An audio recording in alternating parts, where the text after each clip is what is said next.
Mayonnaise বা grill সসের recipe আপনাদের সাথে শেয়ার করছি। প্রথমে আমি এখানে 1 কাপ পরিমাণ দিলাম লিকুইড ঠান্ডা মিল্ক, ব্লেন্ডারের মধ্যে সরাসরি দিয়ে দিলাম। তারপর দিয়ে দিলাম সামান্য পরিমাণ বিট লবণ, 1 টেবিল চামচ পরিমাণ দিচ্ছি সুগার পাউডার। তারপর দিয়ে দিলাম 1 চামচ পরিমাণ হচ্ছে টক আচার এবং সামান্য পরিমাণ হচ্ছে লবণ। এই পর্যায়ে আপনারা জ্যাম ফ্রুটস বা জেলিটা দিতে পারেন, আমার রুমে ছিল না তাই স্কিপ করেছি। তারপর 1/3 কাপ সয়াবিন তেল কিন্তু 3-4 বারে দিয়ে এটা খুব ভালোভাবে হচ্ছে ব্লেন্ড করে নিয়েছি। আমি যেহেতু মেয়োনিজ বা গ্রিল সসে সর্ষে বাটা অথবা জ্যাম ফ্রুটস ইউজ করিনি, সেই কারণে আমার মেয়োনিজটা একটু পাতলা হয়েছিল। পরে হ্যান্ড মিক্সারের সাহায্যে এটা খুব ভালোভাবে আমি বিট করে নিয়েছি। দেখতে পাচ্ছেন আমার মেয়োনিজটা অনেক বেশি তকতকে হয়েছে। লাস্টে তো আমি হচ্ছে গ্রিলের সাথে এই মেয়োনিজ এবং এই হচ্ছে গ্রিলের যে এক্সট্রা গ্রেভিটা এটার সাথেই সার্ভ করেছিলাম, সাথে হচ্ছে নান রুটি করেছিলাম। এটা খেতে ভীষণই মজা হয়েছিল।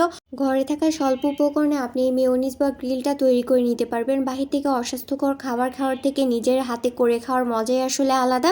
আবারও দেখা হবে নতুন কোনো রেসিপিতে। আল্লাহ হাফেজ।